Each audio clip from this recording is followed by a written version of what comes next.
Cavel West was chosen as a target because of what Cavel West was, which was a slaughterhouse that was killing up to 500 horses a week. It was a horrible, evil place. The plan was we had to destroy the infrastructure, and that's what we did. Where did you serve time? I served time in Phoenix, Arizona at the medium federal, they call them FCIs, Federal Correction Institution, so it was a medium level. What was your sentence? My sentence was 51 months.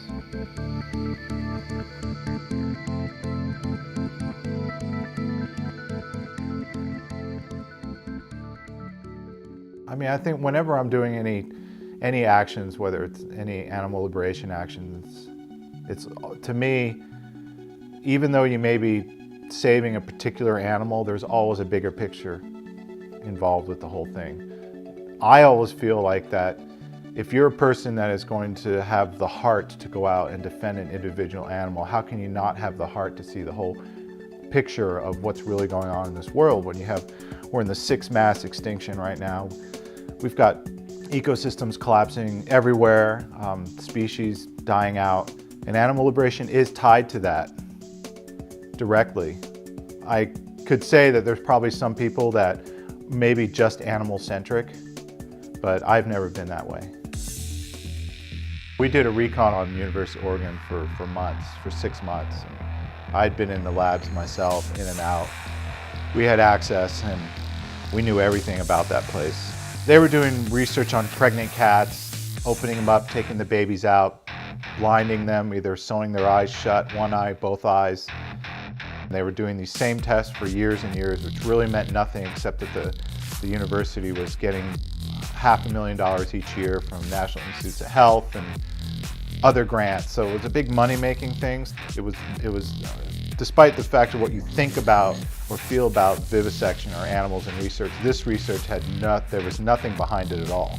And we got in at night and we did it in about 3 or 4 hours. We did the whole thing. We released almost 300 animals. Cats, mice, rabbits, and monkeys. And we couldn't get the monkeys out because we had no homes for the monkeys, which was really sad. We wanted to get them out. I also had no experience in handling monkeys too. They were rhesus monkeys from what I recall, but I did bring in a bunch of bananas for them. You know, at least I could do something for them. And I went in, and the only thing I did around the monkeys was that I personally destroyed the stereotactic device. I actually bought the little sledgehammer especially for that because I'd seen that device forever and I kept eyeballing it. I was like, I'm going to destroy that device because it is a very horrible device. That was my first action. I'd never done one like that before, and it was a rush. I mean, it was to be able to take an animal out of a cage and give it a home was just a really good feeling. There were always actions happening after the Oregon action. It continued on from everything from small actions to larger liberations. It just, you know, that was my life. That was everything I strived for. I had a part-time job, did my work to make my money to pay my rent, and everything else was about animal liberation.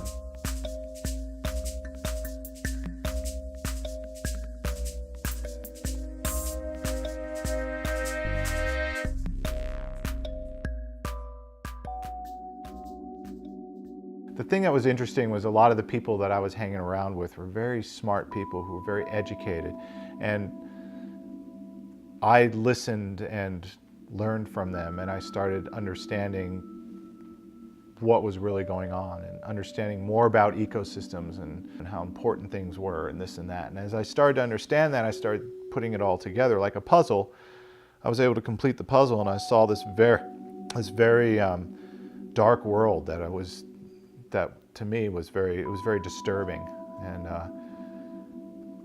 I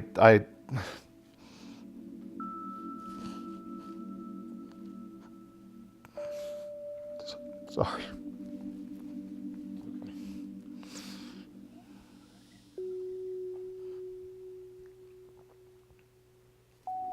I think that you know, excuse me. There's a despair that we all hold in us. I can't do this. Take a break. No, I'm good. Keep going. I'm good. Um, I think for me, for myself, I can say that somewhere I tend to channel the suffering and the pain and the destruction in me. It's it's a pretty intense experience to always have that in you. It's something that I always say that in a lot of ways I prefer to be aware and be in touch with my despair than to be unaware and not in touch with what's going on. And I don't want to live in bliss. I want to live in reality. And a lot of times the reality that's going on is it's very disturbing and scary. And so the only way I could channel that is to do something about it. It was hard for me to discuss anything, even with the closest person in the world to me, my wife, Tammy, because I had such a habit of never discussing this stuff ever. It was just, I just didn't talk. No one knew about, people closest to me, no one knew. Maybe people suspected things about me, but I didn't talk to anyone about it. No one knew anything. So I didn't share with my wife anything about my illegal past. So when things started falling apart, I still did not admit that I was involved in anything until the FBI came and arrested me, and then it was clear, obviously. I was here at home, actually. My wife was in Seattle visiting her daughter, and it was a blizzard outside at the time because it was in January. And I went to plow the road, but before I plowed it, I decided I was going to go up and get lunch up at the local restaurant in town. And I went up there, and the FBI were at the end of my road, and they followed me. I saw 2 cars parked there. I didn't really think much of it.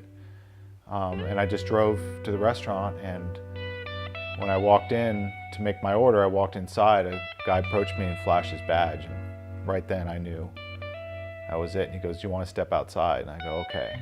I knew. I was prepared for it. I knew it was happening. I was pretty much prepared that it was going to happen someday. There was a part of me that was hoping it wouldn't. So there was a part of me that was in denial about the whole thing, but you know, the realistic side of it all, I knew in reality that, you know, they were going to come and get me. I just didn't know when. I was in solitary confinement for a week because while they're getting through your paperwork or whatever, make sure you're not bringing drugs in for whatever reason, I was in for a week in the hole, which was not fun because it's the hole. But after I got out of there, I was transferred to a unit. And usually because prison is so, it's so race-based there, the races are always separated. The first thing when I walk in, all these white guys, they come up to you and they give you your shower shoes and they give you soap, and everyone supplies you up with what you need until you are able to get your own property or get to the store and get your own stuff. So usually that's how it is. You get set up and you get celled up and you just sort of try and figure out how to go around things and get around the place. And but then when I finally got home and was back here, it was definitely, at first it was definitely a shock, just almost not only emotionally but visually, because of being in prison and the sterile atmosphere and all the concrete and everything was hard, and you know, it was just, there was no carpeting anywhere, none of this stuff, you know, plastic chairs, and then coming back to my home with, you know, comfortable chairs and beautiful view, and you know, it was definitely a change, you know, but it didn't take long where prison just started going away, just started flying away from me. I just kept going forward, you know. There were times in my life that I felt like I needed to take some time off for myself, to actually be selfish for once in my life, not as selfless as I had been. And I did that, but it didn't take long before I realized I had to get back into being an activist, because it was, you know, I just felt like I had to just keep doing things. And that's part of being an activist, is like not stopping.